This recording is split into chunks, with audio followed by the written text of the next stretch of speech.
Hello, group. My name is Pablo Arias. I am with International Relocation Partners. So what we do is international shipping. That's what we do.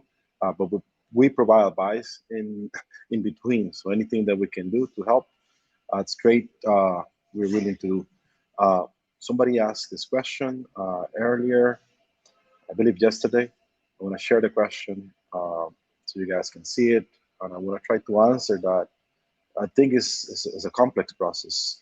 Oh, Catherine, I make this video for you.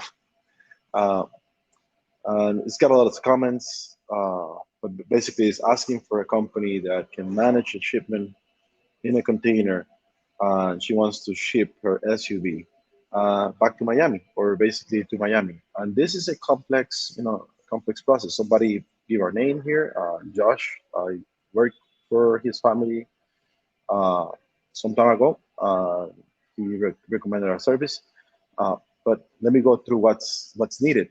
Just shipping, just exporting a vehicle out of Panama, it's complex. There's a series of the steps you need to do. The first one here, and I like to share in my screen, is this. Here we go.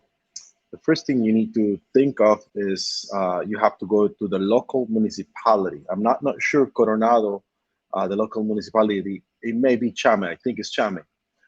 But you have to get permits from your municipality. That's one of the first steps. Then you have to get also the DIJ, DIJ in English, but this is just like I'll call it in the US the FBI, it's the investigation department in Panama. You have to get it's called Paz y Salvo. It means that you are clear with no legal issues. Your vehicle has no legal issues. Um, so you gotta get them involved as well. And also, you have to get the authority of transportation to give you the paz y salvo. It means peace and safe. It means uh, that you have no issues with the Department of Transportation. And Panama does this because many other countries have similar processes, but I feel Panama it's a little bit more complex. Uh, they do this because they don't want vehicles that are being stolen to be export, or they don't want vehicles that perhaps they got into a collision. Maybe there is no insurance, so who's paying for somebody else's damage? So they want you to have everything clear and done and finalized. So that's the very first thing that's going to happen if you export your vehicle out of Panama. The other issue, the first barrier is documents from Panama, but the next barrier, and this is specifically for Americans, people who are shipping vehicles into the United States. There's a few laws that allow you to import vehicles into the United States, but you need to comply. So your vehicle has to be, it's called DOT approved, DOT. And I'm sharing this on my screen. See, DOT approved. And this means that your vehicle has to have all the standard safety regulations, airbags that the United States requires for a vehicle. And if your vehicle does not comply with this, it's going to be very expensive. I mean, super expensive. Let me explain why. Vehicles that are manufactured for the United States, they have a set of standards. Vehicles that are manufactured for Latin America or any other country, their standards are different. So United States and customs in the United States is going to ask you must have this DOT approval, and you can see on your car. It's easy to see if it was manufactured in the U.S. That's easy. Uh, One of the easiest ways is to, if the vehicle is a vehicle returning back to the United States, having the original title from the state of Florida or for whatever state you're shipping into. Uh, just having an American original title. Let me just put it that way. Just having just proving that the vehicle was an American vehicle, and that will 100% you should be able to ship your vehicle. Your vehicle will be DOT approved. But if you don't have an American title, if the vehicle was manufactured for Latin America, uh, you're gonna have to have your vehicle go through a special inspection, and actually have some authorized mechanic, specialized mechanic shops where they have to maybe change the type of airbag, maybe added a different set of seat belts. And that alone, the quotes I have seen are in the $5,000 and up. And that means that it's just too expensive to have a vehicle transformed into a United States standard.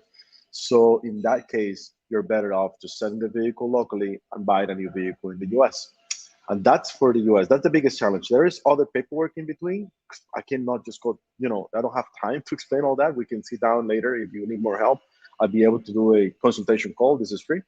Uh, but that's the big challenge. Many other things, just filling out the other forms, we can help you. Like, they're very easy to explain. You don't have to pay import taxes if you're returning American. All of that is easy, but this is complex. The not having a vehicle that is a DOT, it's complex. Now, your vehicle, when you open the door, the driver's side door, on the frame of the door, you normally see a metal tag. This metal tag has the pressure tire, the pressure that you're supposed to have on your tires, the air pressure. In that tag, they usually have this vehicle has been manufactured for the United States market, or this vehicle is DOT approved. And if your vehicle has that, it may be a vehicle that qualifies really easily to import into the United States. If not, there are other processes like getting a letter from the manufacturer and so on. We can go over that. Now, for Canadians, since I have you here, and I know I'm gonna have other people ask me about what about Canada, what about other countries. Canada is also very particular on vehicles when you're shipping vehicles into the United States. The experience I have is American cars. We usually qualify within Canada, but they ask for a letter from a dealership when we were exporting the vehicle, a local dealership, and if not, a letter from the manufacturer stating that the vehicle qualifies for the standards in Canada. Other than that, having the vehicle super clean when you're shipping into Canada is a must. Cannot have any type of dirt. But other than that, that's the only complication with Canada. The letter from the manufacturer. In our case, I done it with a letter from a dealership that represents that brand. Yeah, if you have any questions, you just let me know.